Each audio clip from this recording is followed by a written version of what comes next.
करतारी, राम कथा सुंदर करतारी, संशय बिहट उड़ावन हारी, संशय बिहट उड़ावन हारी, राम कथा के कई अधिकारी, राम कथा के कई अधिकारी, जिनके सत्संगति अति प्यारी, जिनके सत्संगति अति प्यारी।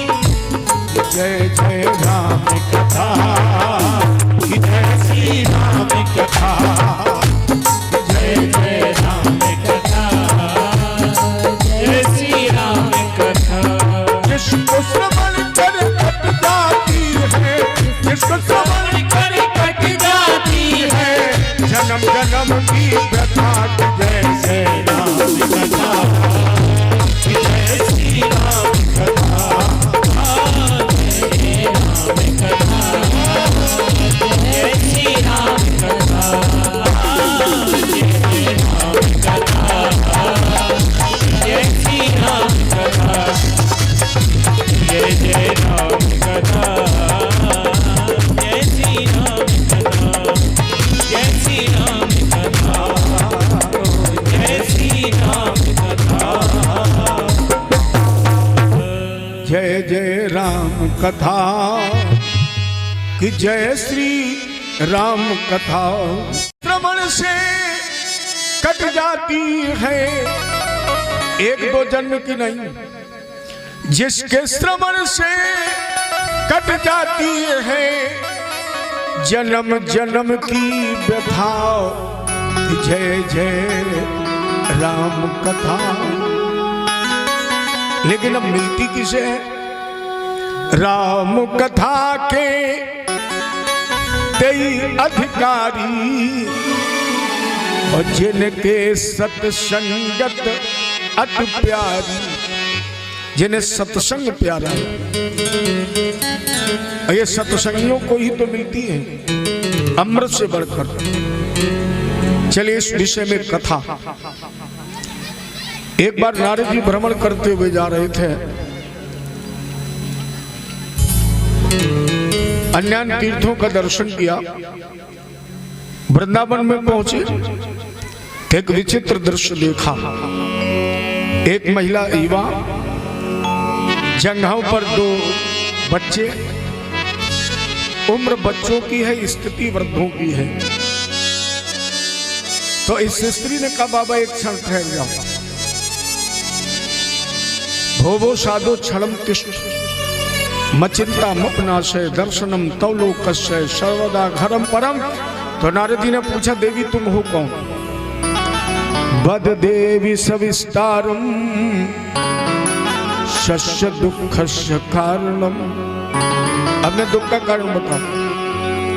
तो उस स्त्री ने परिचय दिया, अहम भक्ति ख्याता, मेरा नाम भक्ति है, ये मेरे दोनों पुत्र हैं, ज्ञान वैराग्य। उत्पन्ने द्रविड़ साहम, द्रविड़ देश में जन्म हुआ, वृद्धिम कर्नाटक गता, बड़ी हुई कर्नाटक में, क्वचित क्वचित महाराष्ट्र, कहीं कहीं महाराष्ट्र में स्वागत हुआ, गुर्जरे जीवताम गता, गुजरात में वृद्ध हो गई। लेकिन वृंदावनम पुनम प्राप्त नवीनेव स्वरूपणी, वृंदावन में मेरी स्थिति हो गई, मैं युवा हो गई, वृद्ध बच्चे हैं। नारद जी ने कहा, देवी वृथा चिंता मत करो, बस एक काम करो। क्या? बोले श्री कृष्ण चरणाम भोजन, केवल भगवान कृष्ण के चरण कमलों का ध्यान करो। और नारद जी ने ज्ञान वैराग्य को चैतन्य करने के लिए न जाने कितने उपाय किए, प्रयत्न किए। जब निष्फल हो गए तो एक गगन गिरा सुनाई पड़ी, सत्कर्म करो। तो नारद जी सत्कर्म की तलाश में विशालापुर, जैसे हम आप बद्रिकाश्रम भी कहते हैं, बद्री विशाल भी कहते हैं, यहीं पर ब्रह्मा जी के मानस पुत्र सनक सनंदन सनातन सनत कुमार जी का समागम हुआ। और नारद जी ने जब सारा वृत्तांत बताया तो सनकादिक ऋषियों ने कहा कि भागवत जी की कथा सुनाओ। इदम भागवतम नाम पुराणम ब्रह्म संहितम भक्ति ज्ञान विरागाणाम स्थापनाय प्रकाशितम। श्रीमद् भागवत जी की अमर कथा सुनाओ, इससे बड़ा कोई सत्कर्म नहीं हो सकता। भक्ति ज्ञान वैराग्य को चैतन्य करने के लिए, जागृत करने के लिए, या इन्हें युवावस्था में प्रवेश कराने के लिए भक्ति ज्ञान वैराग्य इस कथा के श्रवण करने से प्रत्येक मानव के मन मंदिर में प्रकट हो जाने वाले। इससे बड़ा कोई सत्कर्म नहीं हो सकता, क्योंकि सुनने वाले का कल्याण, सुनाने वाले का कल्याण, सुनने वाला, सुनाने वाला, करने वाला, कराने वाला। और इतना नहीं, अगर धोखे से भी उसके कान में आवाज पहुंच जाए तो भी कल्याण। क्योंकि जिस तरह अग्नि का स्वाभाविक गुण है, आप जानकर अगर आग को छुएंगे तो क्या होगा? जलोगे। अगर आग को जानकर छुओगे क्या होगा? जल जाओगे। अच्छा, धोखे में छुओगे तो क्या होगा? बच जाओगे। जानकर छुओगे तो भी जलोगे, और धोखे से छुओगे प्यारे तो भी जलोगे। उसी तरह हमारे भगवान की कथा की विशेषता है, जानकर कान में पड़ेगा तो भी तरोगे, और धोखे से कान में शब्द पड़ जाएगा तो भी तरोगे। ये स्वाभाविक गुण है। ये भागवत जी की कथा सुनो। गंगा द्वार समीप हेतु हरिद्वार में गंगा जी के किनारे आनंद नाम के तट पर इस कथा का शुभारंभ हुआ। हालांकि यहाँ पर सुखदेव जी का भी पदार्पण हुआ है। अब यहाँ एक प्रश्न उठा कि इस कथा को सुनने का अधिकारी कौन है? कौन सुने इस कथा को? सूत जी ने कहा, हमारी भागवत जी की यही विशेषता है, युवा, वृद्ध, बच्चे, नर नारी, यहां तक कि अगर प्रेत भी सुन ले, कैसा भी हो। अभी हमने आपको बताया अग्नि का स्वभाव है, कैसा भी सुने। इस विषय में भी हम तुम्हें एक इतिहास सुनाए। तुंगभद्रा नदी के किनारे एक आत्मदेव नाम का ब्राह्मण था। तुंगभद्रा तटे पूर्वम भूत पत्तन उत्तमम यत्त वर्णा स्वधर्मेण सत सत्कर्म तत्परा। सारे वेदों में पारंगत पत्नी का नाम था धुंधली। बहुत समय तक ये निसंतान रहे, क्योंकि पति पत्नी के विचार आपस में मिलते नहीं थे। निसंतानता के कारण आत्मदेव ने दुखी होकर अपने घर का त्याग कर दिया। एकदा साधुजो दुखाद गृहम त्वक्तम वनम गता। जा रहे थे, दोपहर हो गई, मध्याह्ने जातस तड़ागम संपेयवान।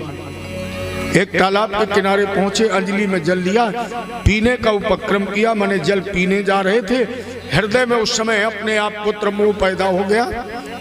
अश्रु आ गए और सोचने लगे कि अगर कहीं पुत्र होता तो मैंने इस तरह घर न त्यागा होता, या इस तरह हम तालाब का जल न पी रहे होते।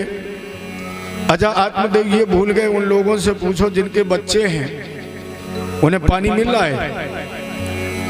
अच्छा, सारी बातें छोड़ के एक बात कोई हमें ये बताए कि आज तक आपको कोई ऐसा व्यक्ति मिला है जिसने ये कहा हो कि हमें कोई समस्या नहीं, हमें पूरा आनंद है? किस कोई कहता है? अच्छा, जिससे तुम पूछते हो, जैसे एक बार हम जा रहे थे इटावा, यजमान के साथ गाड़ी में बैठे हुए, और जब रास्ते में पहुंचे तो बोले, गुरुजी बड़ा कष्ट है। हमने कहा, ये बताओ कोई ऐसा मिला है जिसने तुमसे ये कहा हो कि हमें कोई कष्ट नहीं? अच्छा, तुम अपना कष्ट बता रहे हो, हमसे पूछो हम कितने कष्ट में हैं। कोई ऐसा व्यक्ति है जो कष्ट में ना हो? क्योंकि संसार तो कष्टों का दरिया है, संसार दुखों का सागर है। कितना भी आदमी कितना भी प्रसन्न हो, वो कहेगा भैया सब कुछ है मेरे पास, बहुत आनंद में हूं, कोई दिक्कत नहीं। लेकिन क्या? बोले बहू ठीक नहीं है, सब किया कराया हो गया, सब कुछ है, बहुत आनंद है, सारी सुविधाएं हैं, लेकिन हमने कहा क्या हुआ? बोले नाती का पढ़ने में मन ही नहीं लगता है। कहीं ना कहीं एक ना एक बीमारी लगी ही है, संसार बीमारियों का घर है। ये आत्मदेव नहीं सोच पाया, रो रहे। उसी समय एक सन्यासी आ गया। मुहूर्तादपि तत्रैव सन्यासी कश्चिदागता। सन्यासी आ गया, पूछा विप्र काते चिंता बलियसी, क्या चिंता है? कहा महाराज जी मेरे पुत्र नहीं है। ना विवाह पुत्रो ना विवाह पुत्री, ना कोई पुत्र है ना कोई कन्या है। और इतना ही नहीं, अगर मैं गाय पालता हूं, पाल्यते या मया धेनु, अगर मैं गाय पालता हूं तो वो बांझ हो जाती है। वृक्ष लगाता हूं, फलना फूलना बंद कर देता है। तो महाराज जी बताए, पूर्व पापेन संचितम, क्या पूर्व जन्म के पापों का संचय हुआ है, वो प्रकट हो गया है। सन्यासी ने कहा, पहले ये बताओ तुम बेटे का करोगे क्या, क्या करोगे बच्चों का, भूल गए। आपको पता धृतराष्ट्र के कितने थे, 100। क्या हुआ, 100 के 100 मारे गए। अच्छा, सगर के कितने थे, 60,000। लेकिन कपिल भगवान की क्रोधाग्नि में जलकर भस्म हो गए। आत्मदेव ने कहा, महाराज जी कभी कभी हम एक गीत सुनते हैं तो मन में हमारे भी विचार होता है कि मेरे भी पुत्र हो। कौन सा गीत, बोले तुझे सूरज कहूं या चंदा, कितने प्रेम से बेटा पीठ पर बैठता है, पिता के कान में बैठता है, तब कितने आनंद में गाते, तुझे सूरज कहूं या चंदा, तुझे दीप कहूं या तारा, मेरा नाम करेगा रोशन, जग में मेरा राज। यही तो कहते हो, नाम करेगा रोशन। अच्छा, आपसे पूछा जाए कि आपने अपना नाम कितना रोशन किया है, अपने को हो सकता है आई ब्लॉक की आधी गलियां भी ना जानती हूं, कौन है, कहाँ गए, कहाँ है। बोले बेटा करेगा, नहीं करेगा, तुम अपना नहीं कर पाए, तुम्हारा बेटा नाम बढ़ाएगा नहीं, नाम कटवाएगा। वो इंतजार में है कि कब तुम्हारा नाम सत्तो मकान से तुम्हारा नाम कटवाएं, हम अपना चढ़वाएं, और तुम चक्कर में हो। नाम चढ़वाएगा, नाम बढ़ाएगा। अच्छा बताइए, महात्मा गांधी का नाम किसने बनाया? इतने लोग बैठे हैं, कुछ ही लोग ऐसे हो सकते हैं जिन्हें गांधी जी के बच्चों के नाम मालूम हो, शायद किसी को मालूम हो, और एक आध बच्चा नहीं था उनके। पढ़िए आप इतिहास में, बड़े वाले बेटे से तो 36 का आंकड़ा रहता था गांधी जी का। कोई नहीं जानता, लेकिन गांधी जी को जगत जानता है। सरदार भगत सिंह, सुभाष चंद्र बोस, इनके नाम किसने रोशन किए? बच्चों ने किए। रामकृष्ण नरसिंह, इनके नाम किसने किए? हम बैठे हैं। बेटा करेगा, नहीं करेगा, कुछ खुद कर लो। तुम्हारे जाने के बाद तुम्हें लोग याद करें, इतना तो कर लो। बच्चे करेंगे। उस सन्यासी का ने कहा, भैया नहीं है तुम्हारे संतान। आत्मदेव ने कहा, मैंने पढ़ा है संत के पास होती है मंत्र शक्ति, संत के पास होता है तपबल, और तपबल रचई प्रपंच विधाता। सन्यासी को दया आ गई, झोली में हाथ डाला, एक फल दे दिया, का जाओ पत्नी को खिला देना, एक पुत्र मिलेगा। प्रसाद ग्रहण कर लिया। आत्मदेव ने धुंधली को प्रसाद दिया। विचार चूक मिलते नहीं थे, कर्कशा स्वभाव की थी। अब इसने सोचना शुरू किया कि अगर 9 मास तक गर्भावस्था में रही तो ना खा पाऊंगी, ना सो पाऊंगी, ना लेट पाऊंगी, और मान लो गर्भावस्था में हुई, कमरे में कहीं आग लग गई तो हम तो भाग भी नहीं पाएंगे। उल्टा सोच रही थी। अच्छा, सलाहकार भी वैसे होते हैं। मनुष्य अपने शत्रु का, मित्र का, भविष्य का, भाग्य का, समाज का निर्माता है। ये हम कहते हैं सब परमात्मा ने नहीं, परमात्मा ने आपको नर शरीर दिया है, और नर शरीर देने के बाद भगवान ने 2 हाथ दे दिए। आपके सामने भोजन आ गया थाली में, और इसके बाद ये सोचो कि परमात्मा अब थाली से कौर उठा के हमारे मुंह में रखेगा। क्यों रखेगा? परमात्मा ने तुम्हें विवेक भी तो दिया है। और ये कहा कि हमने तुम्हें हाथ दे दिए, सामने थाली भोजन की दे दिए, प्रेम से बढ़िया ग्रास उठाओ और उसे प्रेम से खाओ। अब परमात्मा के सारे नहीं, परमात्मा ने कहीं नहीं कहा कि तुम भाग्य के सारे बैठो, कर्म करो। ये मानव तन कर्म योनि है, कर्म करना चाहिए। भारत भूमि कर्म भूमि है, करना चाहिए। स्वयं अपने भविष्य के, भाग्य के, समाज के निर्माता हैं। तो धुंधली की जो सहेली मान लो या बहन मान लो, उसकी प्रेरणा से धुंधली ने वो फल गाय को खिला दिया। बहन के समय आने पर पुत्र को मंगवाया। आचार्यों ने इसका नाम रखा सीताराम। धुंधली का रुक जाइए पंडित जी, ये नाम कितना पुराना हो गया है। अच्छा, आप समाज में प्रचलन है, पहले तो नामकरण संस्कार कराएंगे नहीं, और अगर कराएंगे बोले पंडित जी कोई नया नाम रखो। अच्छा, पंडित जी ने नया नाम ना रख पाया तो गूगल से सर्च कर लिया नया नाम। अच्छा, सीताराम नाम कभी पुराना होता है? पंडित जी ने कहा तो बाकी भी आ रही नहीं, ये भी बहुत पुराना है। 10-5 नाम भगवान के नाम पर रखे। धुंधली ने कहा ये एक भी नाम ठीक नहीं। एक पंडित बुद्धिमान था, उसने कहा धुंधकारी ठीक है। धुंधली का आप विद्वान है, क्योंकि धुंधली से धुंधकारी पैदा हो सकता, रास एक है। बड़ी प्रसन्न हो गई। पुत्र धुंधकारी तो नाम मात्रा प्रतिष्ठितम।